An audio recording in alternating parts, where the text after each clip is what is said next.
আমার রব কসম করে আবার বলে দিয়েছেন তোমরা সবাই ধ্বংসের পথে। এই ধ্বংস দুনিয়ার কোনো ধ্বংস না। এই অল্প সময়টা বাবাজিরা দুনিয়ার জমিন থেকে তুমি চলে যাবা। ও দুনিয়ার মুসলমানেরা, অল্প সময় যখন চলে যাবা, চলে যাওয়ার পরে তোমার জন্য ধ্বংস রয়েছে। ওই কবরে আগুন লাগলে কোনো ফায়ার সার্ভিসে কাজ হবে? আরো জোরে বলেন হবে না? না না না, ওই কবর এমন এক ঘর, ওই কবরে দুনিয়ার কোনো লিডারের সুপারিশ চলে না। দুনিয়ার কোনো দমকল বাহিনী ওই কবরের আগুন নিভাতে পারবে না। ও দুনিয়ার মুসলমান, তোমার যখন ওই কবরে দাফন করে দিবে, ও বৃদ্ধ বাবাজিরা, তোমার পাশে আর কেউ থাকবে না। ও মুসলমান ইমানদারেরা, চলুন না একটু চক্ষুটা বন্ধ করে দেই। ও মুসলমান বাবাজিরা, তোমাকে যখন ঘর থেকে লাশের খাটিয়াটা যখন তোমারে নিয়ে আসবে, মসজিদের মাইকে যখন তোমার নামে এলান হবে, ও মুসলমান, তোমার লাশের খাটিয়াটা তোমার ঘরের সামনে নিয়ে আসবে। কিন্তু বাবাজিরা, ওই লাশের খাটিয়াটা কি ধরবে তোমার কোনো বিরোধী দলের লোক? না না, তোমার সন্তান, তোমার ভাই, তোমার আত্মীয় স্বজন ওই লাশের খাটিয়াটা ধরবে। ঠিক কিনা পড়েন? ও মুসলমান, যদি ওই লাশের খাটিয়াটা ধরে কবর পর্যন্ত নিয়ে যাবে কারা? আত্মীয়রা নিয়ে যাবে, কবরে মাটি চাপা দিয়ে দিবে। ও ভাইরা আমার, তখন তোমার ওই কবরে তোমারে আর কেউ বাঁচাতে পারবে না। ঠিক কিনা? সুতরাং মুসলমানেরা, আজকের ওই ধ্বংস থেকে বাঁচার জন্য বাবাজিরা, তোমাদের জন্য আমরা মাত্র 4টা জিনিস নিয়ে এসেছি। যদি এই 4টা জিনিস বাবা পরিপূর্ণভাবে পালন করতে পারো, আমার আল্লাহ পাক রব্বুল আলামিন বলে দেয়, এই 4টা জিনিস যদি কোনো বান্দা করতে পারে, আমি আল্লাহ তাআলা তাকে জান্নাতুল ফেরদাউস দিয়া দেয়। তো 4টা জিনিস শুনে আমরা যাব না ইনশাআল্লাহ? প্রিয় ভাইরা আমার, কত বড় কথা! তোমার আল্লাহ কসম করেছে। আল্লাহর কি কসম করার কোনো দরকার আছে? না না না না, কিন্তু আল্লাহ গুরুত্ব দেওয়ার জন্য কসম করেছেন। আবার বলেছেন, দুনিয়ার মানুষেরা, তোমরা সবাই ধ্বংসের পথে রয়েছো। ও বাবাজিরা আমার, ওই কবরে যখন চলে যাবা, তোমার আমার জন্য আর দুনিয়ার জমিনের কেউ 3 দিনের বেশি কাঁদবে না। ঠিক কিনা? ও মুসলমান ইমানদারেরা, তোমার আমার জন্য আর বেশি দিন কেউ কাঁদবে না। তুমি দুনিয়ার জমিন থেকে চলে যাবা। ও বাবা, তুমি দুনিয়ার জমিন থেকে চলে যাবা, তোমার জন্য কেউ 1 দিন 2 দিন 3 দিন কাঁদবে। তোমার স্ত্রী তোমারে ভুলে যাবে, তোমার সন্তান তোমারে ভুলে যাবে। ও মুসলমান, আজকের ওই দুনিয়ার জমিন থেকে ওই কবরে যাওয়ার জন্য তোমাদের জন্য সামান নিয়ে এসেছি। ওই সামান যদি কবরে নিয়ে যেতে পারো মুসলমান, তোমার ওই জায়গায় তোমারে একমাত্র ওই জায়গার ওই বিপদ থেকে উদ্ধার করবেন কে? আরেকটু জোরে করেন কে? তাহলে মুসলমান, চলুন আমরা পরে যাই। আল্লাহ তাআলা পরে আবার সুসংবাদ দিয়েছেন, ও বাবাজিরা আমার, ধ্বংসের পথে নিমজ্জিত হয়ে যাবা। কসম করে বলেছেন, আবার ওই রব, তোমার আমার রব কত চমৎকার আল্লাহ, তোমার আমার রব কত মায়ার আল্লাহ, তোমার আমার আল্লাহ কত ভালোবাসে তোমারে আমারে, তোমারে আমার আল্লাহ কত মহাব্বত করে, তোমারে আমার আল্লাহ কত ভালোবাসে। আল্লাহ পাক পরে জানায়া দেয়, ইল্লাল্লাযীনা আমানু, যারা ঈমান এনেছে। ঈমান তো আমাদের সবার মধ্যে আছে। ঈমান আছে? সবার মধ্যে আছে না? আছে না? এক্সের বরিশাল ভাষাকে এক্সের আছে, আছে না? আচ্ছা, ঈমান আমাদের সবার মধ্যে আছে। ঈমান হচ্ছে মূল ভিত্তি। ঈমান হচ্ছে, যার ঈমান ঠিক থাকবে না, তার দুনিয়া আখিরাত কিচ্ছু ঠিক থাকবে না। ঠিক না? কিন্তু অনেক ভাইরা বলে যে আমার তো ঈমান আছে, দিলে দিলে আমার নামাজ রোজা লাগে। এই কায়দার ঈমান কি আছে আপনাদের? এই কায়দারই? প্রিয় ভাইরা আমার, ঈমানদার যেই ব্যক্তি, ওই ব্যক্তি কি টেন্ডারবাজি, চাঁদাবাজি করতে পারে? ঈমানদার যেই ব্যক্তি, ওই ব্যক্তি কি খারাপ কাজ করতে পারে? ঈমানদার যেই ব্যক্তি, ওই ব্যক্তি কি চগলখড়ি করতে পারে? ঈমানদার যেই ব্যক্তি, ওই ব্যক্তি কি অপরের গীবাত করতে পারে? প্রিয় ভাইরা আমার, এই 4টি কাজ করবে যারা, জান্নাত দিয়ে দিবে আল্লাহ পাক তাদেরকে। সুবহানাল্লাহ। অনেকে উঠে যাচ্ছেন, আপনাদের কি খারাপ লাগছে? তাহলে শেষ করে দিচ্ছি। আচ্ছা, আপনারা সকলে যখন কোরআনের মাহফিলে জরুরত ছাড়া যদি কেউ উঠে যান তাহলে আপনারা এখনই চলে যান, আমি আরো গভীরে যাচ্ছি এখন। প্রিয় ভাইয়েরা আমার, চলুন না আমরা আজকের ইমানদার কারা এই সম্পর্কে কিছু আলোচনা শুনে আসি। ইমানদার কারা? ও মুসলমান ইমানদারেরা, ছোটবেলায় আপনারা সকলে ইমানে মুফাসসাল পড়ছেন কি পড়েন নাই?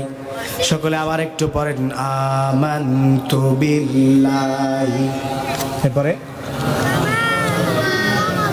ওয়া কুতুবিহি ওয়া রাসূলিহি ওয়াল ইয়াউমিল আখিরি ওয়াল কদরি খাইরিহি ওয়া শাররিহি মিনাল্লাহি তাআলা ওয়াল বা'সি। প্রিয় ভাইরা আমার, আল্লাহ পাক বলে এক নম্বরে যারা আল্লাহর উপর ঈমান এনেছে, ও মুসলমানেরা, আল্লাহর উপর ঈমান তো আমাদের সকলের আছে না নাই? আছে না নাই? ও বাবাজিরা আমার, আর এই ঈমানদারদের জন্য, বারবার মুমিনদের জন্য আল্লাহ পাক কোরআনের মধ্যে বারবার সুসংবাদ দিয়েছে। সুবহানাল্লাহ। ও বাবাজিরা আমার, ও মঠবাড়িয়ার মুসলমান, আল্লাহ পাক ঈমানদারদের কতই মহব্বত করে শুনে নেন। ও বাবাজিরা আমার, চলুন আজকের তাফসীরের মধ্যে চলে যাই। এক নম্বর ঈমান আনতে হবে কার উপরে? আরো জোরে পড়েন, কার উপরে? আর একটু জোরে পড়েন, কার উপরে? ও বাবাজিরা আমার, ও মুসলমান ইমানদারেরা, আপনারা মঠবাড়িয়ার বাজারে সকালবেলা যান যখন, আপনারা কি আপনাদের নগদ টাকা দিয়ে কি আপনারা ফুটা নষ্ট তরকারি কিনেন? পচা তরকারি কিনেন? কিনেন? আচ্ছা, আপনারা যদি বাজারে গিয়ে নষ্ট তরকারি, পচা তরকারি আপনারা যদি নগদ টাকা দিয়ে না কিনেন, ও বাবাজিরা আমার, এই ইমানদারদের কেন আল্লাহ তাআলা ওই চমৎকার জান্নাত দিয়ে দিবেন? ঠিক কিনা? তোমার আমার দিলটা তো পচা, তোমার আমার দিলের মধ্যে তো ঈমান নাই। কারণ যদি আজকের টেস্ট করি, অনেকের মধ্যে ঈমান নাই, অনেকের মধ্যে ঈমান নাই। ও মুসলমান, ঈমানদার হতে হলে আপনি একটা মানবেন, একটা মানবেন না, হবে? আরো জোরে পড়েন, হবে? নামাজ ভঙ্গের কারণ কয়টি? কয়টি? 19টি। কয়টি? নুরানিতে পড়ো, নামাজ ভঙ্গের কারণ কয়টি? আচ্ছা, এই নামাজ ভঙ্গের কারণকে যদি একটা বাদ দেন তাহলে আপনার নামাজ হবে? আরো জোরে পড়েন, হবে?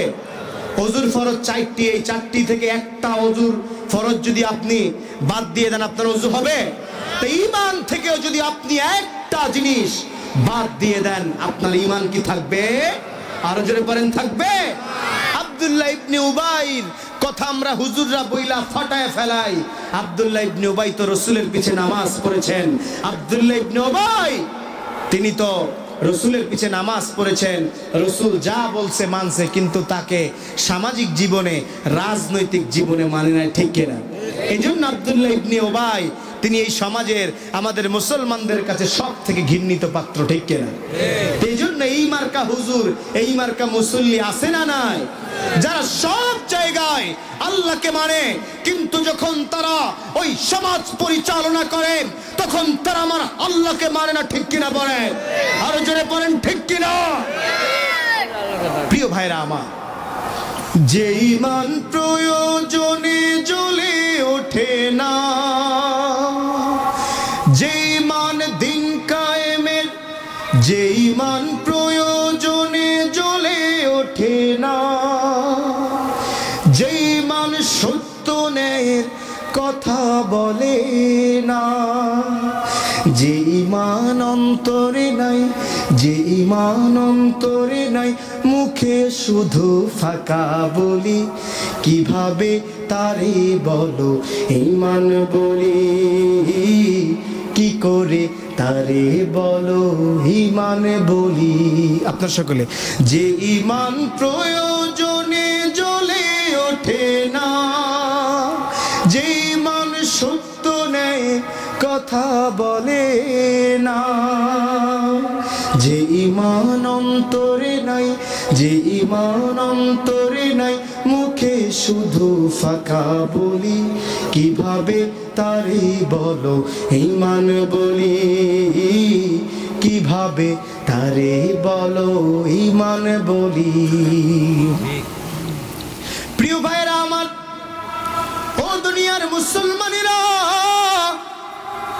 আপনি সব জায়গায় আল্লাহকে মানলেন, কিন্তু আপনার জীবন বিধানের মধ্যে অনেক জায়গায় আল্লাহকে বাদ দিয়ে দিয়েছেন।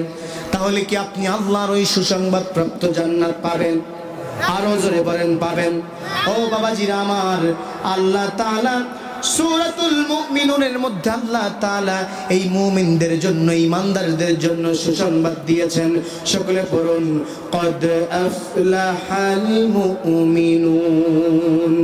নিশ্চিতভাবে সফল কাম হয়েছে মুমিনরা। দুনিয়ার জমিনে অন্য কেউ সফল কাম হতে পারে নাই। দুনিয়ার জমিনে অন্য কেউ দুনিয়ার জমিনের ধন সম্পদ অর্জন করে কেউ সফল হতে পারে নাই, কিন্তু সফল হয়েছে যারা ঈমান এনেছে, যারা সফল হয়েছে যারা, মুমিন হয়েছে যারা। ঠিক কিনা? ও মুসলমান ঈমানদারেরা, আল্লাহ পাক রব্বুল আলামিন কোরআনে কারীমের মধ্যে বলে দেয়, ও ভাইরা আমার, আল্লাযীনা হুম ফি সালাতিহিম খাশিউন। আল্লাহ পাক রব্বুল আলামিন বলে দেয়, নিজেদের নামাজের মধ্যে যারা বিনয় হয়, আল্লাহর সামনে যারা নত হয়ে যায়, তারাই প্রকৃতপক্ষের ঈমানদার।